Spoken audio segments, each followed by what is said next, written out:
Welcome back to the Sibling Group Chat. I'm Owen. And I'm Cassidy. And today we are back at it with the Odyssey review, episode 17, A Member of the Family. Now this is actually the first two-parter, but we're doing one episode. Yeah. So we are reviewing two episodes, A Member of the Family, parts 1 and 2. These first aired on March 12th and 19th, 1988. They are part of Album 1, The Adventure Begins. And in these episodes, when Whit's grandson Monty arrives for summer in Odyssey, the family finds out that they are in for more trouble and more healing than they expected. Our themes are family conflict and discipline. Yes, now just to clarify, this is episodes 17 and 18 of Adventures in Odyssey. We're only episode 17 of the Odyssey review, so our numbers will no longer match the episodes after this. Which will probably throw us off way more than it'll throw off anyone listening to us. So most likely. Yeah, so if our numbers they're going to get off. We apologize in advance. 17, 18, 18, 18, that's why. Yeah. Alright, so the first thing, before we even get into the episode, there's no Chris intro to this episode. No, there's not. There's no Chris intro. In fact, there's only a Whit intro. Did you listen to this on CD or on the club? The club. Okay. Because I'm pretty sure on CD we have the album. It's the Paul Herlinger Whit intro. And I always wondered why. It's the Paul Herlinger Whit intro with the episode clips, kind of an intro that they did in that era. Because, do you remember this? Is this ringing a bell to you? It's not. I still have the first album right behind me, and I kind of want to pop it into my CD player real quick, but I believe you. We might get copyrighted, but you can listen to it later. Just trust me. Audience, trust me on this. On the CD, I'm almost positive it's a Paul Herlinger, Mr. Whittaker intro, but on the club, it was the correct Mr. Whittaker intro for this time period. And I had always wondered why it was the wrong one on the CD. Now I'm still even more confused because they corrected it on the club. Yeah. And see, it would make sense if, you told me earlier that there is some versions of it out there where this one character is replaced by Connie, and it makes a whole lot more sense. It would make more sense if it was that version on the CD, if it had that intro. At least a little bit more sense. But it's not that version. The intro doesn't make sense in any way, because it's the wrong Mr. Whittaker. Yeah, I don't know. But... yeah, whatever it was, as I was listening to it on the call, I was like, they corrected the intro. So if anyone knows why this is like this on the CD, I promise I'm not making it up. On the Golden Audio Series CDs. Yeah, on the Golden Audio Series CD. You could show it. Show it to the camera.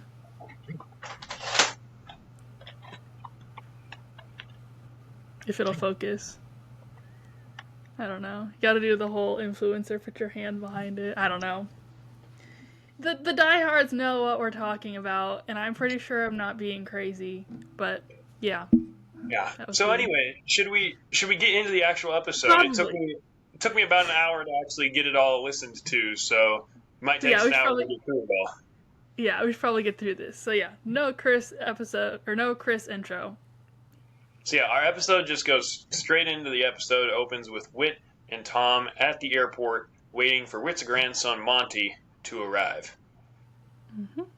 Now I was curious, because Whit says he hasn't seen Monty in a couple years or something, and Tom says he hasn't seen him since he was a baby. Why did Tom see him when he was a baby? Well, he didn't actually say since he was a baby. He says, I haven't seen him since he was born. So that could mean he's never seen him. It could also mean he did see him as a baby. Okay, that would make more sense if he'd never seen him. I was just confused why he had seen him at all. Yeah, he said I haven't seen him since he was born. So I guess it just depends how you interpret that statement. But if he has seen him, I don't know why. Yeah. But we know from later, Whit said he hasn't seen him in a couple years. Later, I feel like from stuff Whit and Monty say, Monty was here in Odyssey about 3 years ago. So why hadn't Tom seen him then? With as close of friends as Whit and Tom are. Yeah, it's a fair point, too. I don't know. Do we find out in the episode maybe it's in Recollections, when Whit is talking about, or Tom is telling Connie about Whit's past a little bit. How Hmm. long ago it was that Whit's wife died and Whit's End was started? I think we do, but I don't remember how long it is. But Yeah. Well, we because I know know, Whit and Tom weren't like super close friends until after Whit's End started. correct. Like But they from later, barely. but we know Monty has been to Wits End before because later in the That's episode when true. they go in there, Monty's like, "Oh, I remember this." Yeah, that's true. Yeah. Anyways, I don't know. things to ponder. Second rabbit trail of the episode, and we're only Yeah, 6 minutes in. right. Alrighty. So then Monty arrives, and Whit introduces him to Mr. Riley. And Monty does not seem very thrilled to be there. Like, I've listened to this episode before, so it doesn't surprise me. But thinking of it as someone who was perhaps listening for the first time, it does seem a little odd that Monty doesn't seem to want to be there. Like, it kind of makes you wonder why he was going there for the summer in the first place. Yeah, because Kind he of. says he'd be here for 8 weeks, so that's like the entire summer, Uh huh. basically. And yeah, So, he doesn't want to be there. It does seem a little weird. yeah. So then, uh, Whit seems to think that Monty would have had more with him on the plane.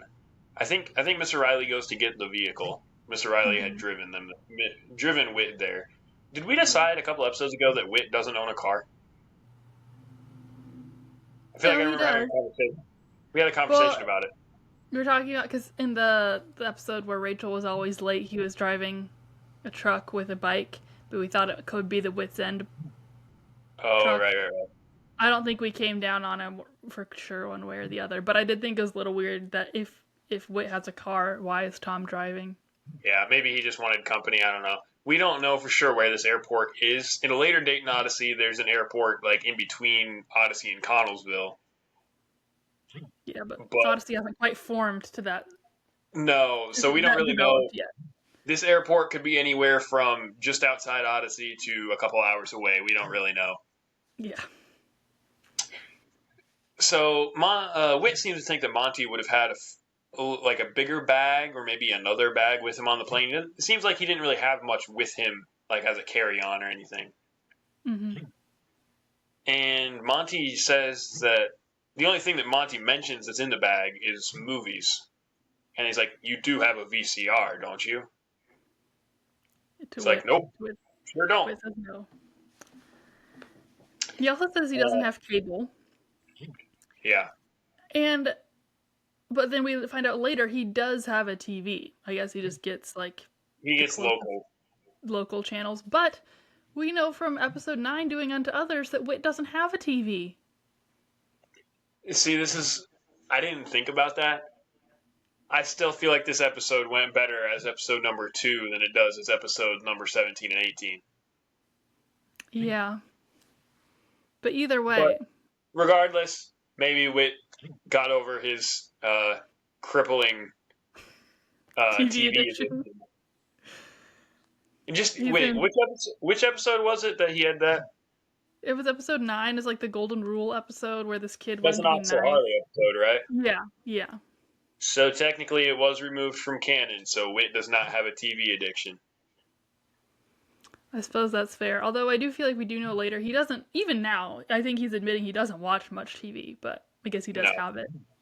yeah. Okay. Canonically, Mr. Whitaker, A-okay. At least you could argue that anyway. You could argue, yeah. And Yeah. we're about 10 minutes in, and I've got through one paragraph of my notes. We are moving so slow today. So Monty is very upset that there's no TV, no movies. It seems like he's not sure how he's going to survive these 8 weeks. Yes. And then we're on the way back to Odyssey, and Mr. Riley asks Monty if he would like to join the Coyotes Little League team, but only for one game. He had talked to Mr. Whitaker previously that they only had one game left of their season, which kind of makes you wonder, one, when did they start their season, and two, how long is Monty's summer? Because if he's going to be there for 8 weeks, and the Little League baseball season's already over. Yeah, but I hadn't even thought about the fact that they only had one game left. That makes a lot of my other questions I had later clear up. But as far as Monty's summer, sometimes I feel like California versus Midwest and East Coast, like school schedules are different. Like maybe Monty's school year doesn't end till June, whereas the Odyssey kids ends in May. That could be if his doesn't end till June and maybe starts a little later. Yeah. I suppose that could make sense. But yeah, the whole joining for one game thing does not make sense. But it does make my answer my next question I had, because Tom starts talking about the Little League awards. And I was like, why are they doing awards if we've still got part of the season left? But that answers that question. Yeah, and Monty actually originally ends up saying he doesn't want to play because Mr. Riley's talking about his team for a while. He's talking about the Little League Awards. And it's clear that Mr. Riley's coaching philosophy is just the same now as it will be for the rest of Adventures in Odyssey. He believes that it's to have a good time, to teach kids about the game, to teach them sportsmanship and teamwork.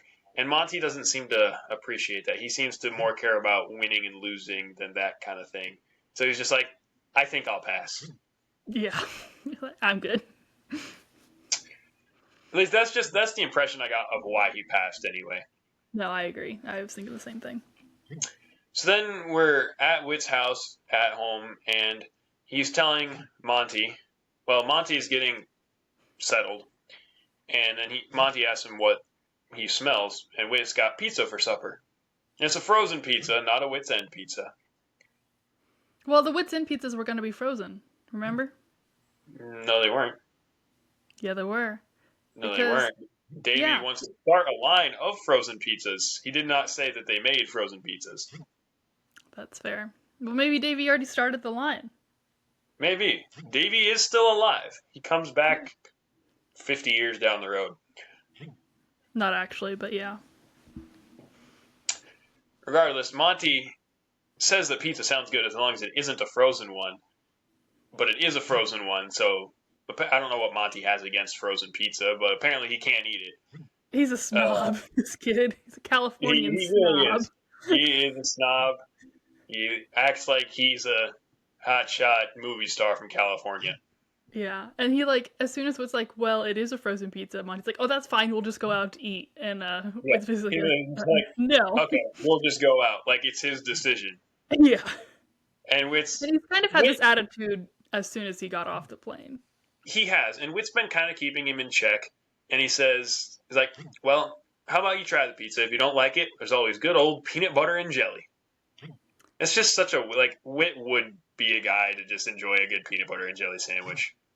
Yeah, he would. I mean, I feel like that's a grandpa thing. Like, if you don't like pizza, eat peanut butter and jelly. Yeah. And then after supper, which Monty apparently didn't eat much of. No. Whit is doing the dishes and Monty is eating brownies that Whit made. And while Monty may not like frozen pizza and peanut butter and jelly, very much so enjoys Mr. Whitaker's brownies. And I would like to try Mr. Whitaker's brownies. I feel like he would make a good batch of brownies. I bet they'd be good. I bet they're fudgy brownies. Very. Yes. I can see why Monty wanted more. Yeah. I can smell them from here. Mm-hmm. Yeah, I could go for some of Whit's brownies right now. For sure.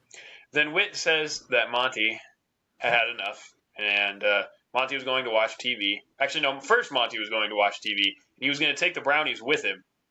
And Whit's like, no, plate of brownies. Yeah, I think you've had enough. Monty wasn't happy, but he was like, I'll just take one more. And Whit's like, no, I said no more, and that's what I meant. And Monty's not very happy, and, Monty hasn't been happy this whole time. And then so Monty goes to watch TV, and then Whit is about to go have a talk with him, presumably about the attitude. And then the phone rings. And as Whit picks up the phone, Monty turns on the TV, I think. I think it's the TV. So, yeah. And he's just blaring whatever it is that he found on the TV. Whit can barely hear music. It does, yeah. Whit can barely hear the phone, so he yells at Monty to turn down the TV. Which he does a little bit. Enough for Whit to understand that it was the Los Angeles airport calling him, I think, saying that Monty had lost a jacket with $100 in it. And so I'm slightly confused. I'd never thought about this before. If the jacket was lost and they couldn't do anything about it, why did the airport know it was lost?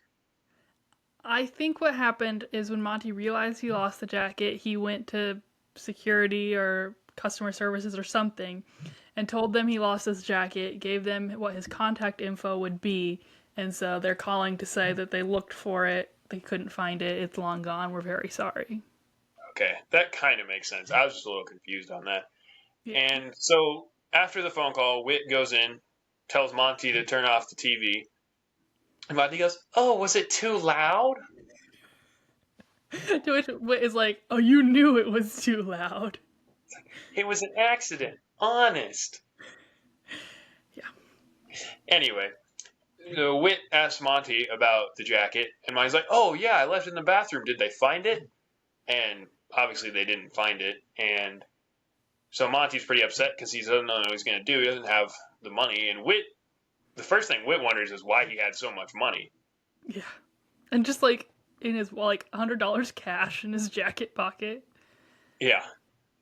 And then Whit says it's fine, like, not fine that he lost it, but it's fine that he doesn't have access to it because he doesn't need that kind of money anyway, at least not to just carry around.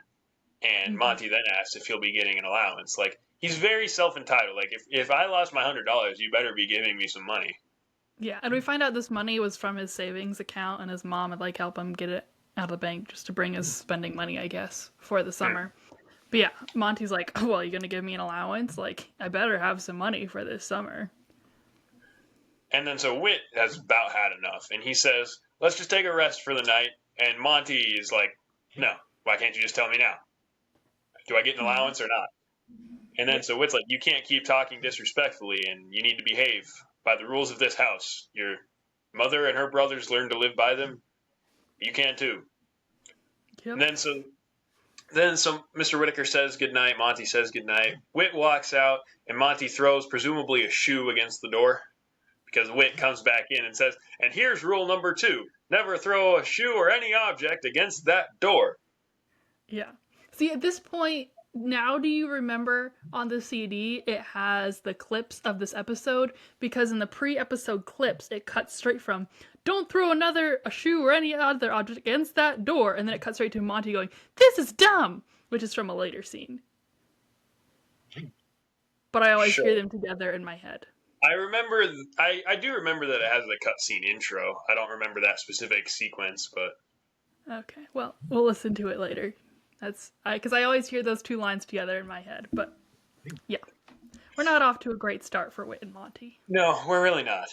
And then so the next day, they go to Whit's End.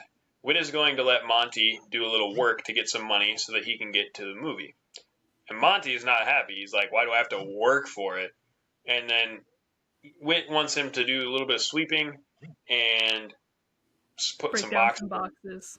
Yeah, in the garbage. Yeah, and Whit is only planning to pay him enough to get into the movies, which is like $3, I think. And Monty doesn't think this is anywhere near enough.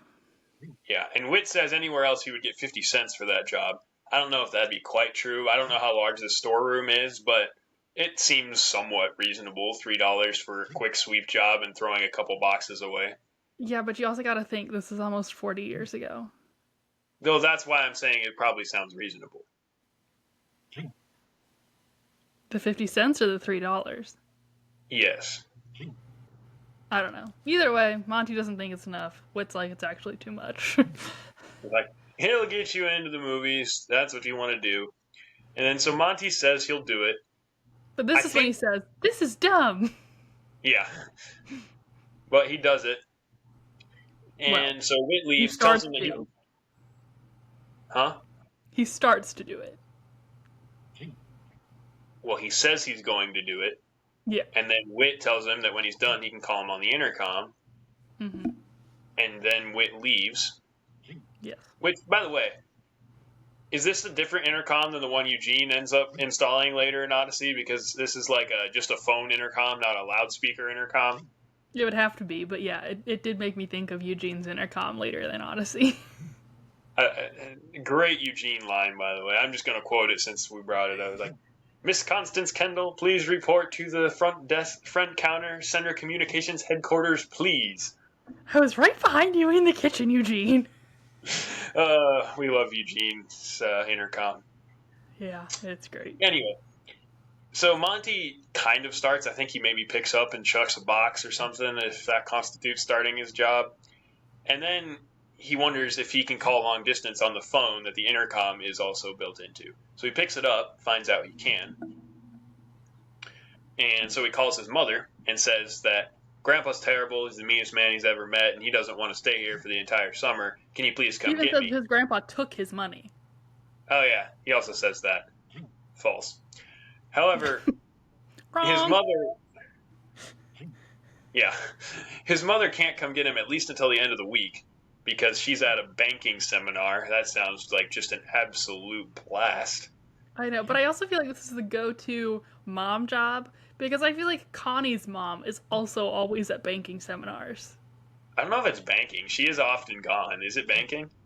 It could be business seminars because I don't think she works for a bank, she works for some other company, but I feel like the moms are just always off at these seminars. Yeah. When they need somewhere for the moms to be, they send them to a seminar. Yeah. But she says that he'll have to handle it till the end of the week, and then we get the impression that she's going to come get him at the end of the week, I think.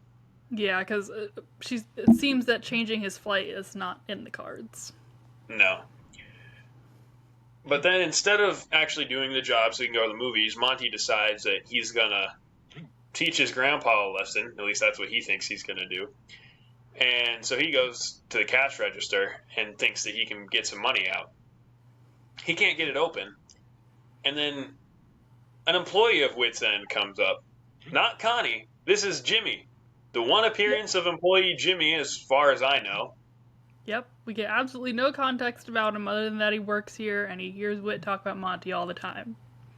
Yeah. And that's it. Which, like you've been saying, if this episode is the second episode, like it is on the CDs, you don't really question it.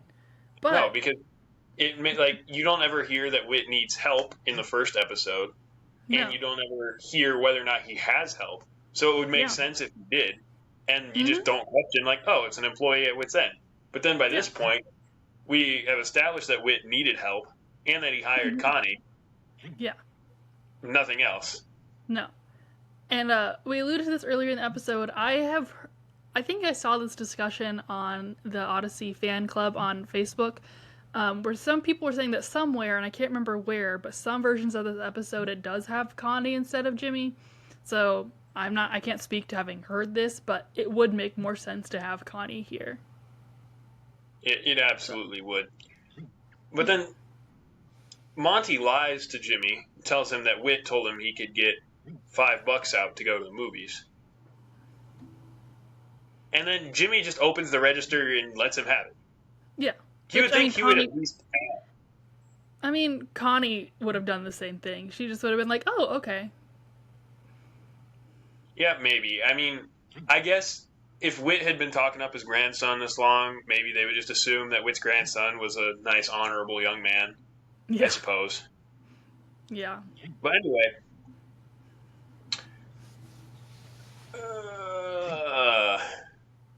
Next, we find, after Monty has gone to the movies, we find that Wit has spanked Monty, and Monty thinks that Wit hates him. And you were just telling me earlier today, before we recorded this, that apparently this has been a controversial episode because of this scene specifically. That's the vibe I get. I think it's mostly from this and just whole Wit and Jana's whole dynamic throughout the rest of this that we'll get to. I think it's just the whole conflict of parents and grandparents, like grandparents respecting parents' discipline wishes, and also just the whole debate of whether or not you think spanking is right. We're not parents, so I don't know how much we can go into this. Personally, as a child who has been disciplined by their grandparents, and also a child who's spanked, I don't see an issue with the spanking per se. I can kind of understand where Jana's coming from. I understand it. Before. Yeah. Maybe we'll get into this a little later once we get to Wit and Jana's conversation. Yeah, and I mean, before listening today, I had kind of thought that it wasn't discussed that Wit knew that Jana didn't approve of this type of discipline. And actually, later in the episode, we find out that he did know that she didn't approve. So that, I can see why that would be a little bit problematic. Mm-hmm. Overall, though, I don't have a huge problem with it because she did entrust him into his care for the entire summer. Yeah, and like I said, we'll get into this a little more, but he does tell her that. It's like, you put him in my care, so unless they had a discussion about discipline, which it doesn't seem like they did, and maybe they should have, but if they didn't, I kind of feel like he was within his bounds to do it, kind of. Like I said, I don't want to come down super clear one way or the other, and we're not trying to start a debate or an argument. We're not parents, so No. don't come at us. Yeah. But I don't have a huge problem with it overall. Right. So then Monty says that no one had ever spanked him or told him what to do. Yeah. Which I kind of find hard to believe, but it seems like when we meet his mom later, she had been kind of letting him get away with a lot. Yeah, and it kind of helps you understand his attitude up to this point. Like, if he had never been told what to do, yeah, like obviously he probably had at some point. But like you kind of see why it was a shock for him when his grandpa wasn't letting him do whatever he wanted and giving him anything he asked for. Yeah. So then Whit decides to tell him a story about a boy who had a puppy, and his parents told him that he had to keep the puppy on a leash. Eventually he takes the puppy off the leash, and puppy died by running into the street. And the moral of the story is that you can't just let somebody do whatever they want. Loving someone is giving them what they need, not what they want. And it's that if the boy had given the dog what he needed, which would have been keeping on the leash, he wouldn't have died. So what he's trying to teach Monty is that he had to tug his leash, in a sense, so that Monty would respect him. Mm-hmm. And then he says that if Monty... Sorry, finish. I just say he says if Monty can trust him and be honest, then they can have a real good time this summer. Yeah. I feel like this was a pretty good analogy of the importance of discipline and rules and the love behind discipline. Yeah. And it's even good from Monty's perspective, because you ask Monty at the end of the story, whose fault was it that the dog died? And Monty's first thing he says is the truck driver. And was like, no, it wasn't. The truck was where it was supposed to be, in the street. He's like, well, I know it wasn't the puppy's fault. And it's like, well, you're right. It was the little boy's fault because he didn't love the puppy enough to keep it away from the street. Mm-hmm. Yeah, so I think Monty really seems to get this, and I think overall it's a good analogy of the importance of rules. So. Mm-hmm. And then so next we're at a party because the Coyotes won their one game left, their league championship. And in a conversation between Whit and Tom, we find out Monty played for the Coyotes in their last game. Yeah. Coyotes, not Coyotes. And he's at a real turnaround. We're at the end of the week now. Yeah. And I feel like so much must have happened in this 1 week. I kind of wish we got to hear some of it. Yeah. Tom tells Mr. Whitaker that he must be able to work miracles because of the turnaround Monty had. And as they're doing this, it's because Mr. Whitaker is trying to fix a cake for the Coyotes because Tom was not aware that he put the cake upside down in his car. Yeah. Such a Tom move to do. Right. So he's trying to fix the cake. I'm surprised this cake wasn't more messed up than it seems to be, because it sounds like the only issue was it ended up saying Cojotes instead of Coyotes. Like, that's really the only problem? You just had to fix the J and the Y? Yeah. So then they get the cake fixed and take it out to celebrate. And as they're getting ready, the doorbell rings. Wait, pause.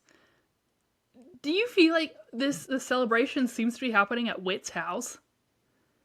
Yeah, it is, because they say it's in the living room. Yeah. Why?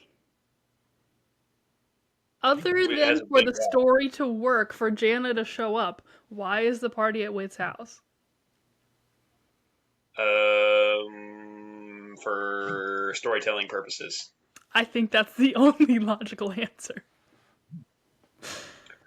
Or, since this is... Actually, I was going to say since this is the second episode, we haven't established that there would be parties at wit's end if it was the second episode. But they kind of is a little bit like they go there after their game in that first episode, which brings me to my first point of why this makes more sense not as the second episode. Then the first episode, they're not very good, so they wouldn't have been winning the league championship. Yeah.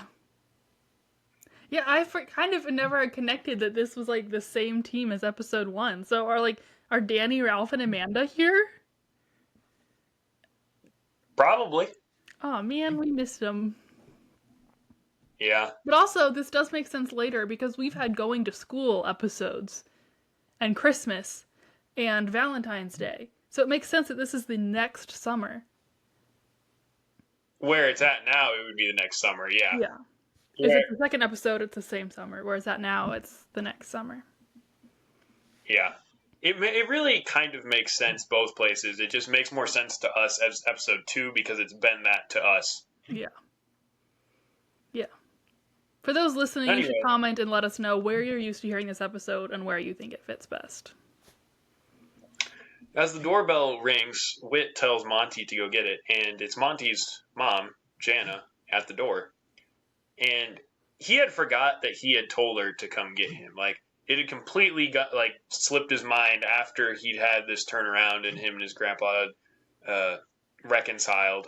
And so he's talking, and then they have a bit of a disagreement. He doesn't want to leave anymore.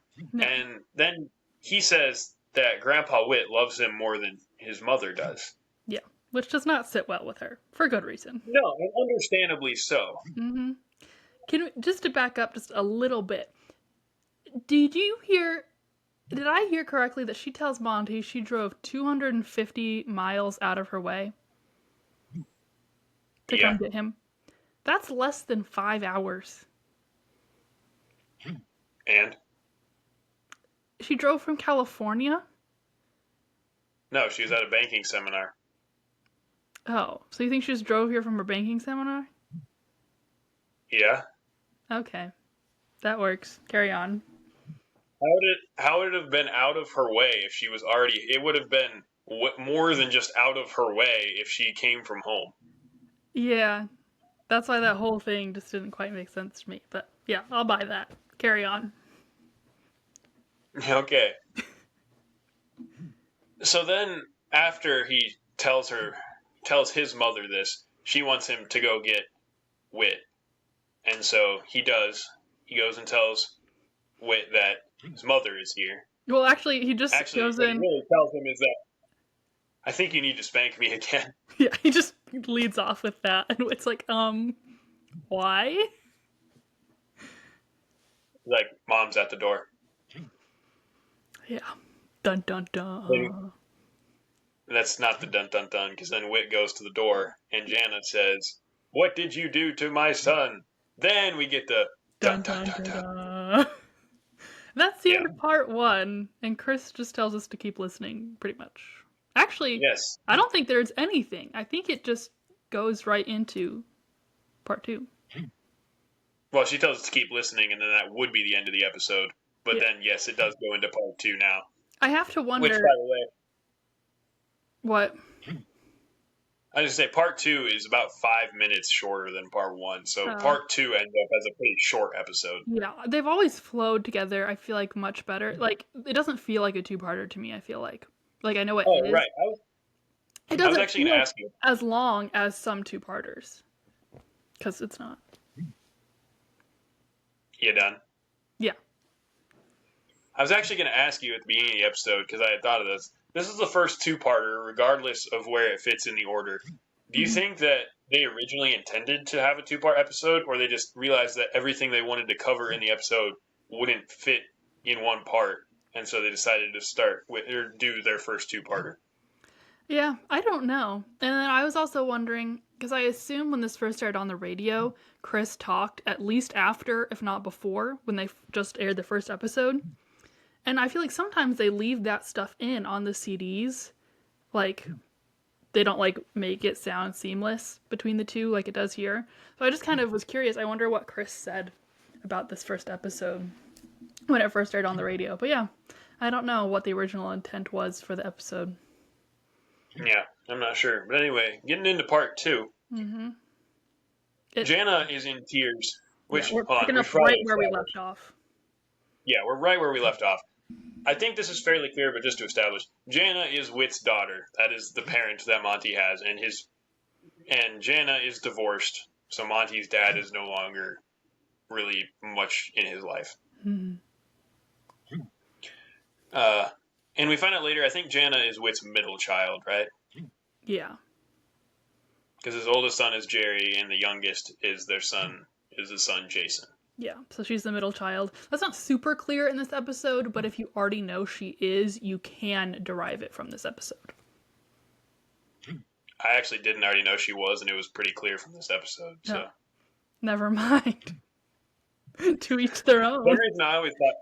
some reason I thought she was younger than Jason. I don't know why. I don't know. Yeah, anyway, so Jana is in tears, which is kind of understandable based on what Monty had said in the last part of the episode. Mm-hmm. Then Whit tells her, let's go to the den away from this noise to talk. And can I just, side note, very Mr. Whitaker to have a den. Yeah. And a living room. Yeah, they're separate. Yeah. So they have an argument. She wants to know first why Whit took all his money away, and Whit's like, whoa. Yeah. Let me tell you the whole story.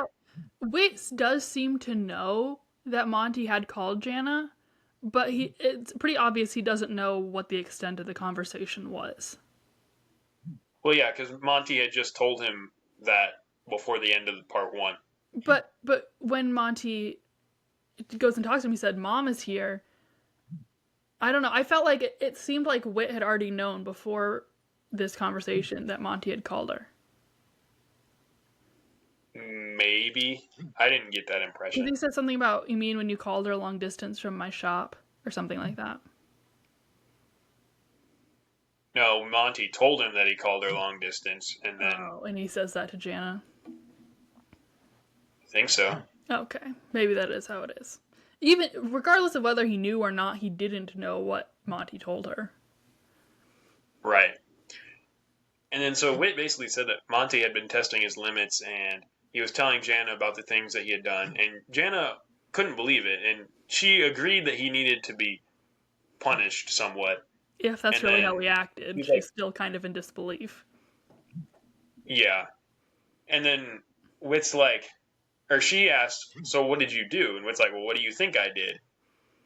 And this is when we find out Jana doesn't approve of spanking. She's like, you hit Monty?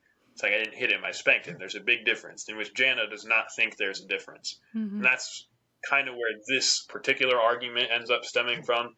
Although we find out later in the episode that this argument, and really for the other time we see Jana in Odyssey, they like to argue in general. Maybe not but they do argue. Yeah.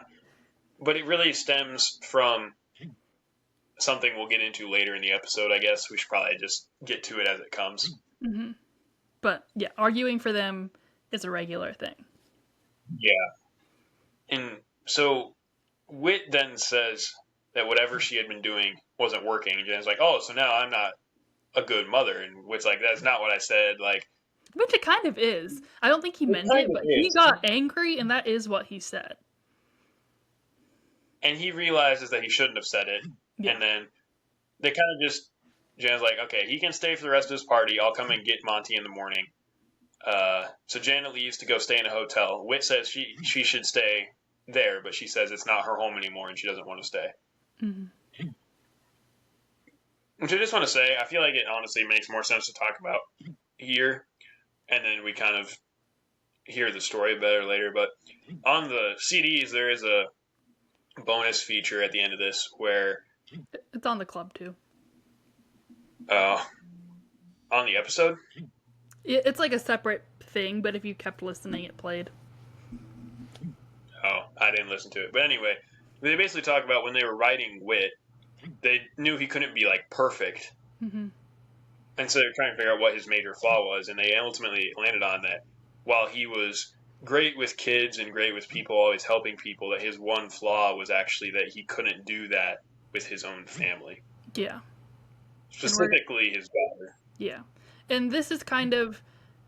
after Jana leaves, he has a conversation with Tom, and this is pretty much what they talk about. Whit's struggle to connect with his daughter and to fix his own problems with his daughter. Right, so like you just said, like the next thing that happens is after the party, and Whit and Tom are washing dishes, and Tom asks about the argument, and like why there's so much tension between Whit and Jana, and Whit says that he doesn't really know. He's tried to think about it. She said she knows just how to get to him, and I mean it's clear that she does. He got Mr. Whitaker more riled up than I think we've seen him to this point in Odyssey, and he doesn't really know why or what to do about it. But that's about as much as we get there. And then so the next morning, Jana shows up. Whit wants to try to reconcile. Jana says she's tired of him just passing judgment on her. And so this is where we kind of start to understand that Jana has felt like Mr. Whitaker, or her father in this case, has just judged her and like never been pleased with anything she's done. Yeah. Is that Whit just heaps all the guilt on her, and she's like, she's never felt like she could please him, and that's where it kind of stems from. And so she goes up to get Monty. Mr. Whitaker had called for him earlier, but he's not there. He'd run away. Like he wasn't in the house. And so they're not sure where he goes. So they go to the police station to report it. Monty's actually already there. He'd been picked up by an officer as he was breaking into Whit's End through a back window.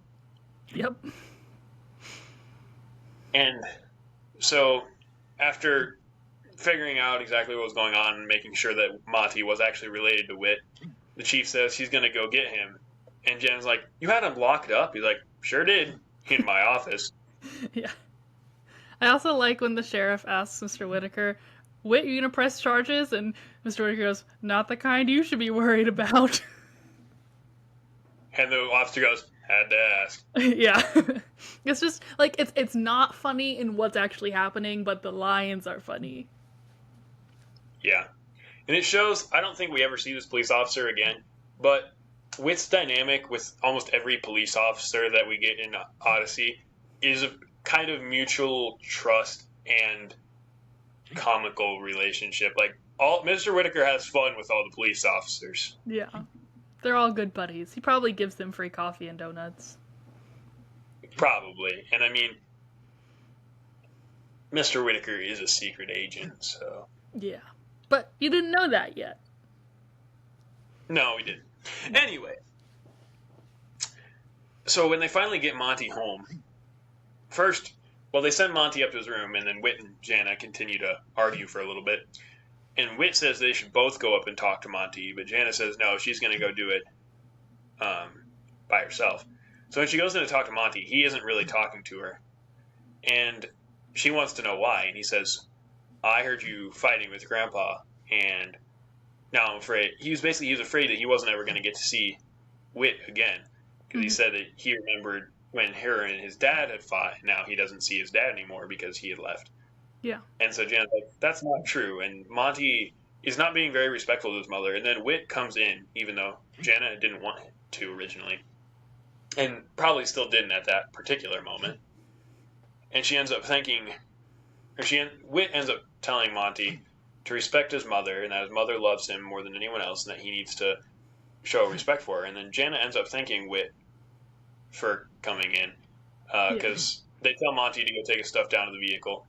Whit had mentioned something about making sure you have the best interests in mind for the people who love you, and Jana really thanked him for that part. And Mr. Whitaker then wanted to tell her a story, which actually ends up being the story of what happened after Jerry, the oldest of Whit's 3 kids, died in Vietnam.